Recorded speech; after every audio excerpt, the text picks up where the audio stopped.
मेरी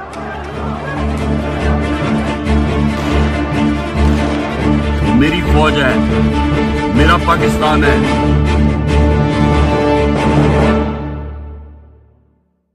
पाकिस्तान का वो लीडर जो करप्शन को ख़त्म करने के लिए आया था, आज खुद करप्शन के केसेस में जेल में बंद है। इमरान खान को 17 जनवरी 2025 को 14 साल कैद की सज़ा सुनाई गई। उन पर बहुत से इल्ज़ाम थे, जैसे कि उन्होंने मलिक रियाज से बिलियंस ऑफ रुपीज़ वर्थ ज़मीन ली है इस बदले में कि वो उनके पैसों को लीगल प्रोटेक्शन देंगे, और द इनफेमस तोशाखाना केस जिसने उन्हें काफ़ी बार जेल पहुंचाया है। लेकिन सवाल ये उठता है कि क्या ये एलिगेशन सही थे या फिर उन्हें एक गंदी पॉलिटिक्स के जरिए ज़बरदस्ती फंसाया गया। चलिए समझने की कोशिश करते हैं आज के इस वीडियो में।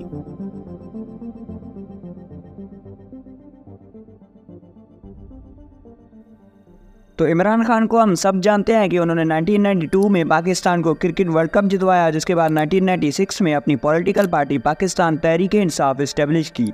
2018 के जनरल इलेक्शंस को जीतने के बाद इमरान खान पाकिस्तान के प्राइम मिनिस्टर बने, लेकिन 8 मार्च साल 2022 को PPP, PMLN और JUI उनकी गवर्नमेंट के खिलाफ एक नो कॉन्फिडेंस मोशन फाइल करते हैं। 3 अप्रैल को ये मोशन वोट होने वाला होता है, मगर उस वक्त के डिप्टी स्पीकर कासिम सूरी इस मोशन को रिजेक्ट कर देते हैं, जिसके बाद प्रेसिडेंट आरिफ आलवी पार्लियामेंट को डिसॉल्व कर देते हैं और नए इलेक्शंस अनाउंस किए जाते हैं। और यहाँ पर पाकिस्तान की सुप्रीम कोर्ट इस पूरे कचरे में एंट्री लेती है। सुप्रीम कोर्ट इस फैसले को अनकॉन्स्टिट्यूशनल डिक्लेयर करती है और पार्लियामेंट को रीइंस्टेट किया जाता है। और फाइनली 10 अप्रैल को नो कॉन्फिडेंस मोशन पर वोटिंग होती है, जिसके नतीजे में इमरान खान को प्राइम मिनिस्टर की पोस्ट से हटा दिया जाता है। जिसके बाद खान ने बार बार ये कहा कि US ने उन्हें पावर से हटवाया है, क्योंकि रशिया यूक्रेन वॉर के स्टार्ट में उनका रशिया जाना वेस्टर्न पावर्स को पसंद नहीं आया और इसकी वजह से US ने उनके खिलाफ एक कॉन्स्पिरेसी प्लान की है और इसकी वजह से उन्हें प्राइम मिनिस्टर की पोस्ट से हटा दिया गया। इसके दौरान इमरान खान ने बहुत से बड़े बड़े शहरों में रैलीज निकाली, मार्चेस किए और बहुत सी स्पीचेस दी, यही कहते हुए कि उन्हें जबरदस्ती हटाया गया है। और वो कंटिन्यूसली नए इलेक्शंस की डिमांड कर रहे थे।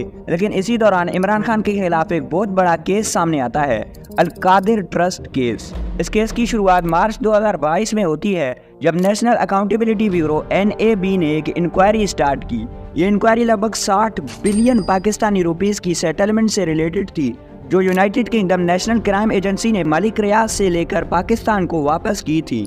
इल्ज़ाम ये था कि यह पैसा नेशनल ट्रेजरी में जमा होने के बजाय मलिक रियाज को वापस दे दिया गया और इसके बदले में इमरान खान और उनकी वाइफ बुशरा बीबी की ट्रस्ट अल कादिर ट्रस्ट को मलिक रियाज ने 57 एकड़ ज़मीन डोनेट की। और इसके बाद 9 मई 2023 को जब इमरान खान इस्लामाबाद हाईकोर्ट में थे, तो पाकिस्तान रेंजर्स ने हाईकोर्ट की विंडोज तोड़कर उन्हें इस केस में अरेस्ट कर लिया, जो एक बहुत ही बड़ा पॉलिटिकल मूवमेंट था। जिसके बाद पूरे मुल्क में प्रोटेस्ट शुरू हो गए और सिर्फ 2 दिन के अंदर अंदर सुप्रीम कोर्ट को मैदान में उतरना पड़ा और इस अरेस्ट को इलीगल ठहराया गया और उसी दिन खान को रिलीज किया गया। और इसी दौरान 2022 के अगस्त में नेशनल असेंबली के स्पीकर परवेज अशरफ खान पर तोशाखाना केस फाइल करते हैं। मतलब वो इस केस को सीधा कोर्ट में फाइल नहीं करते, बल्कि पहले इलेक्शन कमीशन ऑफ पाकिस्तान को एक रेफरेंस भेजते हैं। इस रेफरेंस में क्लेम होता है कि जब इमरान खान प्राइम मिनिस्टर थे तो उनको फॉरेन कंट्रीज के लीडर से बहुत से एक्सपेंसिव गिफ्ट्स मिले थे, लेकिन उन्होंने वो तोशाखाना में डिपॉजिट नहीं किए। बेसिकली तोशाखाना एक सरकारी डिपार्टमेंट है जहां प्राइम मिनिस्टर, प्रेसिडेंट और दूसरे हाई रैंकिंग ऑफिशियल्स को मिलने वाले फॉरेन गिफ्ट को स्टोर किया जाता है।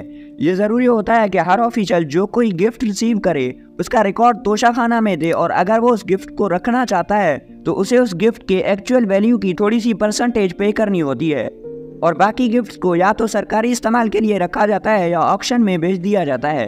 बेसिकली तोशाखाना के रूल्स के मुताबिक हर सरकारी ऑफिशियल को ये गिफ्ट तोशाखाना में डिपॉजिट करने होते हैं, मगर इमरान खान ने ये गिफ्ट तोशाखाना में डिपॉजिट नहीं किए। इसके बजाय उन्होंने ये गिफ्ट छोटी सी पेमेंट देकर रख लिए और बाद में मार्केट में महंगी प्राइस पर बेच दिए। ये इल्ज़ाम लगाया गया कि उन्होंने इन गिफ्ट्स का सही तरीके से रिकॉर्ड नहीं दिया और अपने एसेट्स की गलत या अधूरी मालूमात इलेक्शन कमीशन को दी। जब इलेक्शन कमीशन ने इसको गलत करार दिया, तब ये केस आगे कोर्ट में भेज दिया गया, जहां पर इमरान खान पर करप्शन का केस चला और उन्हें गिल्टी ठहराया गया। और 5 अगस्त साल 2023 को अंडर द आर्टिकल 1631P उन्हें कोई भी पब्लिक ऑफिस होल्ड करने से डिस्क्वालीफाई कर दिया गया और उन पर सेक्शन 173 लगाकर उन्हें 3 साल कैद की सजा सुनाई गई। लेकिन 29 अगस्त को इस्लामाबाद हाई कोर्ट इस फैसले को रिवर्स कर देती है और इमरान खान को रिलीज किया जाता है। हाई कोर्ट कहती है कि ये फैसला गलत था और इसी वजह से इमरान खान को जेल से निकाल दिया जाता है। लेकिन 19 अगस्त साल 2023 को national accountability bureau accountability court Islamabad में इमरान खान और उनकी बीवी बुशरा बीबी पर एक तोशाखाना केस को फाइल करती है। यहाँ पर भी वही इल्ज़ाम था कि खान ने बहुत सी फॉरेन गिफ्ट्स को अनलॉफुली बेचा है, लेकिन इस बार ये सिर्फ एक इल्ज़ाम नहीं बल्कि सच था, क्योंकि सितंबर 2022 में खान ने खुद एडमिट किया था कि उन्होंने एटलीस्ट 4 फॉरेन गिफ्ट्स को बेचा है, जिससे उन्हें 5 करोड़ 80 लाख रुपए का फायदा हुआ है। लेकिन खान ने यह कहा कि उन्होंने इन गिफ्ट्स को तोशाखाना से लीगली खरीदा है और उनका रिकॉर्ड भी सेव किया गया है, और उनको बेचने से जो उन्हें फायदा हुआ है उस पर उन्होंने अपना पूरा टैक्स भी पे किया है। और ये अकाउंटेबिलिटी कोर्ट का ट्रायल 1 महीने से ज्यादा तक चलता है और 31 जनवरी साल 2024 को अकाउंटेबिलिटी कोर्ट इस फैसले पर पहुंचती है कि खान ने झूठ बोला है और उन्होंने गिफ्ट्स को इलीगली बेचा है, जिसके नतीजे में उन्हें 14 साल कैद की सजा सुनाई जाती है। इसके बाद इस साल यानी 17 जनवरी साल 2025 को इन्हें अलकादिर ट्रस्ट में 14 साल और की सजा सुनाई जाती है, जबकि बुशरा बीबी को अक्टूबर 24, 2024 को तोशाखाना केस में बेल मिल गई थी, लेकिन अब उन्हें फिर से 7 साल कैद की सजा सुनाई गई है। लेकिन सवाल ये उठता है कि क्या पाकिस्तानी जस्टिस सिस्टम फाइनली अपना काम कर रहा है या फिर ये फिर से कोई पॉलिटिक्स है।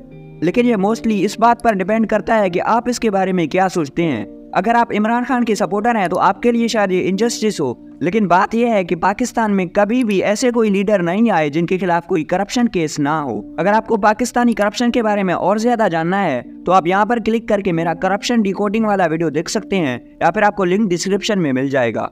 Thank you.